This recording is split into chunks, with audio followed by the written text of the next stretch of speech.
Hey everybody, welcome back. Again, I am Naya the Creative, brand therapist from houseofbrandtherapy.com, sidehustlebusinessschool.com. You can also find me at nayathecreative.com, my personal website where I blog about business and branding and passion and all sorts of stuff, basically whatever's on my heart at the moment. Today, I am going to talk about Remi. Now, Remi has used his passion to open up opportunities for himself. Now, we talked about that in the last video. Thank you so much for watching that video and coming back to check out this one. If you haven't seen video one is all about using your passion to open up doors for yourself and to create opportunities for yourself without having to start a business. So we hear a lot about using your passion to start a business and, having a passion that pays the bills or brings you a stream of income, which I think are great. But I don't think that that's for everybody. And I don't think that's for everybody right now. So if you're interested in using your passion to, open up more doors for yourself, but you're not quite sure how to do it because you're not really sure how to start a business or you're not ready to start a business, then check out video one and then come back to this one. Because in this video, we're going to take a very specific example of somebody who has taken the passion project route to open up doors for himself that he would not have opened up otherwise if he had waited for the opportunities to come to him. So I don't want to wait too long to tell this story because I personally love this story. And what's great about it is that it's still unfolding. He hasn't even seen all of the opportunities that are going to come his way just because he decided to make something for himself. And that thing that he made for himself turned into a huge, it changed his life. We'll just leave it at that. So I'm going to take some notes, bring out some notes because he did some very specific things and I don't want to gloss over the details too much. His name is not actually Remi, but we're going to call him Remi for this so that you guys don't go knocking on his door. And I probably won't go into too much detail about all of the brands that he worked with, but I'll mention them. So Remi is actually pretty young when he started this journey that he's on. He might have been under 21, just under 21 when he started this whole path. And what was happening for Remi was that he was in college and he was going down a particular path in his career. So he was getting all of these, internships. He was working as an intern, putting in a lot of hours. And it turned out that his career was really heading towards media production and journalism, right? So he worked for huge publishing houses, right? So he worked for Penguin and he later worked for the Huffington Post and then he worked for, MTV and Viacom and all of them, right? So he had spent time in these different areas learning the craft. So he learned about publishing. He learned about journalism. He learned about media production. And he followed these steps and did what any intern would do: learn, show up, and show out. He was following this path, but his heart is and always has been in art. So Remi's actually an artist, and he's been an artist for many years, long before his story that I'm telling today begins. And he always wanted to find a way to work in the art world. But his current internships were not opening those doors up for him because they weren't in that industry.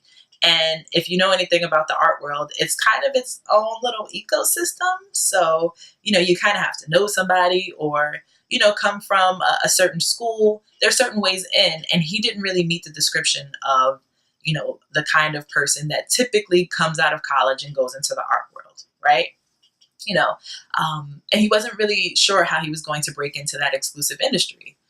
And there came a point where he was really frustrated, insanely frustrated about how he was going to do it. He didn't know how to get in. He didn't feel that he had the background and he wasn't, he didn't have the experience, LinkedIn experience, to get into the jobs that he wanted.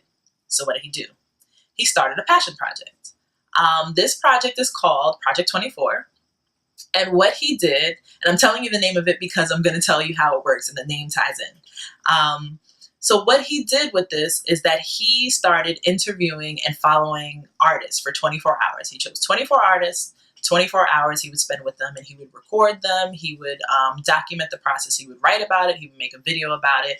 And he'd let you really get to know this artist's life for an entire day, right? Now, this opportunity, this thing that he did opened up these opportunities for him, because now he has this experience of creating media. He has this experience of journalism, and it's clear that he has it because he's been putting them together. But now through his work, there are actual arts publications who are interested in working with him because of how well he's able to tell a story, right? Now, remember, he has a background in journalism now. He has a background in media production. He has a background in digital storytelling. So now he's actually using that to build his own platform, right? So now he's got his own site. He's got his own, following. He's got his own thing that he's doing. And now all these opportunities start coming his way. But it doesn't stop there. So he gets a couple opportunities that get him, some more fame, right? So now he's writing for publications that, have a larger following, and they're interested in, the work. And now his name is getting out there. And now other publications are paying attention and saying, oh, wait, who's this guy? Oh, well, he has this thing, and now he writes for these people. So now, well, let's see if he'll be interested in working with us. I'm not going to go into too much detail about that because he's actually in this industry now. So he's worked with a few of these, different art publications, which is great for him because he has this background in journalism. But it's not quite enough, right? He still wants to go a little further with this. So, in tandem with working on what he's working on with his own project, and then working with these other companies, he starts getting opportunities even from the places he used to work. So non-art world places are even taking notice of the work that he's doing and how he's using these skills that he's gained in his internships, in his own project. And now with these other opportunities, they're taking notice and they're like, we could use somebody like that. How do we get him back? So now he's getting full-time offers. At this point, he hasn't graduated college yet. He's getting full-time offers from companies because of the work that he's done for himself. So instead of waiting for somebody to come along and to hire him and to say, hey, look, I know that you have the skills, to do this stuff. I just, I want to take a chance on you and see if you can do this other thing. See if you can create this multimedia platform for us. Nobody did that. He first created his own multimedia platform. Other people took notice. And then now he has these opportunities coming to him. Do you know how powerful it is when you create something that makes people come to you to give you what you want? Think about that for a moment. Think about what it would be like if the thing that you love doing got you so much attention that people were throwing opportunities at you. Whether those are financial opportunities, whether those are speaking opportunities, whether those are collaboration opportunities, whatever it is that you're looking for, you imagine. Can you just spend a moment thinking about what that would be like? Now, I know that the first time that an opportunity like that came my way, it was like mind blowing. Like, how did you find me? Like, I can't believe that you think highly of me enough to want me to do this with you because I think so highly of you. Like, can you imagine that a brand or a person or, an organization that you love coming to you saying, we want to work with you, or we want you to work for us, or we want you to create something like what you just created for us because you just made something amazing happen and we've been trying to figure out how to do this for however long and you've done it all by yourself. That, trust me, is an amazing feeling. Okay? So these opportunities started coming his way and they turned into more full-time opportunities. And now he is able to make a splash in this art world. He has opened up opportunities for other artists. So he didn't just stop with himself. He's gotten these doors open for himself through the work that he's done for himself. But now he's been using it to highlight and spotlight other artists who are out there creating amazing work, who haven't been getting the attention that they would want to get because they don't necessarily fit into the mold of what popular art should be, right? Now, I'm not an art critic by any means. I don't follow the art world well enough to understand who's hot and who's not. That's not my thing. But what I do know is that he has been very passionate about making sure that artists get the attention that they deserve, regardless of how many people they have backing them, how much money they have, or how much money they're making. And he really focuses on and appreciates the story of the art. Okay? Now, Let's think back to, some months or years before when he was working at some of these places that were not at all art industry affiliated at all. And he knew desperately that he wanted to be in the art world. Now, can you imagine, and maybe somebody like this, maybe this is your life, where just working in an industry that you don't want to be in, that is not the industry that you want to be in, and trying to figure out how I'm going to make that turn, how I'm going to pivot, because I can't afford to not work. I can't afford to take time away from the industry that I'm in. I can't afford to take time away from the career that I'm in, but I still want to get there. He found a way to do that. He found a way to open up his own door by creating something that he wanted to see, that he knew would showcase his abilities and other people's abilities. Because remember, his project was all about highlighting other artists. So it's not like he got on the camera and showed how great he was as an artist. He created this project showing off other artists. And he's gotten these opportunities coming his way. And he works for a very well-known museum in New York.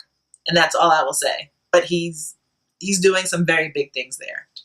I say all that to say that you can create your own opportunities using your passion without having to start a business, by creating something that you want to create, by creating something that's been missing, by creating something that you enjoy creating. Now, you want to know the absolute kicker of the story? Remember I said he was going to feature 24 artists over 24 hours? He never actually got to the 24th artist. The project actually went on pause before he even got that far, because so many opportunities came his way that he had bigger things going on. So I don't know if you've ever heard the story that if you're applying for jobs, you'll get a yes before you get 100 no's, right? He got his yes to be in the industry that he wanted to be in before he got to his 24th artist. So he didn't even have to finish the project before he got what he ultimately wanted. Now, did he go into it thinking, if I create this blog, then I will get this great job, and then I will get to be able to do this? No, he didn't come into it with that long of a term plan. Those things would have been nice, but he didn't nail this out and say, yes, after this many artists, somebody will contact me, this will happen, I will get this. No, what he did was he put his heart in it. He created something that he loved. He created something that he wanted to do, and it worked out for him. And I remember the day that he called me and told me what he was feeling and what he was thinking about doing, and how he felt like there was no way for him to get into this art world. He just felt like he was excluded. He felt like he couldn't really make it. He felt like those opportunities weren't there for him because he didn't have the background. It's not necessarily anything that anybody in the industry did wrong to him, just that he felt that maybe he had taken the wrong path in his education, because those things weren't necessarily going to lead him to getting the kind of job or having the kind of career that he specifically wanted. And he wasn't really sure how to make that pivot happen. And we spoke, and by the end of the conversation, he wasn't only calm and grounded again, but he was excited about this new project that he was about to start. He was excited about the next steps. So all of that, I mean, that's one of my favorite stories. And I know I didn't even do it justice just now, because normally when I tell this story, I'm like gushing.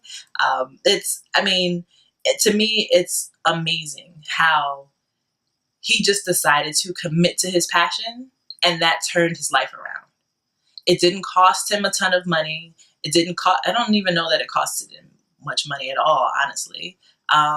It didn't take away from his life. He got to do what he wanted. And now right in front of him, he has opportunities unfolding left and right, because what he wanted to do was create something in a space. And what he did was create himself into that space. Let me say that again. He created himself into the space. So whether there's an opportunity like that you want, or there's some goal that in your head is kind of lofty because you don't really feel like you have the experience or the connections to get into that world, it doesn't have to be the case for you. If nothing else, look at Issa Rae. Issa Rae went and made her own home show. She got her friends together. She had a camera. She got a couple of rooms, started creating a TV show called Awkward Black Girl. I remember watching Awkward Black Girl regularly on YouTube. But I don't have to watch Awkward Black Girl anymore if I want to see Issa go out and, live the adventures and misadventures of a millennial, because she has a show on HBO now. So you can create yourself into the space that you want to be in just by starting your own passion project. So you'll be getting some more information about the passion project that I'm launching, and this group program that is going to help people develop their passion projects, develop this platform, and open up opportunities for themselves. You'll hear about that later. I'm not quite ready to talk all about it yet, but you'll hear about it soon. So thank you so much for watching this video. There will be another one coming up in a couple of days, so be on the lookout for that. I will shoot you an email. And if you don't get emails and you aren't sure how to find out about these things, sign up. There should be something below here, some place that you can sign up so you can get notifications about these, so you can be in the loop about things that are going on. So thank you again for watching today's video and for watching video 1. My name is Naya the Creative. I'm a brand therapist. You can find me at houseofbrandtherapy.com, sidehustlebusinessschool.com, and on my personal website, nayathecreative.com. Have a great day.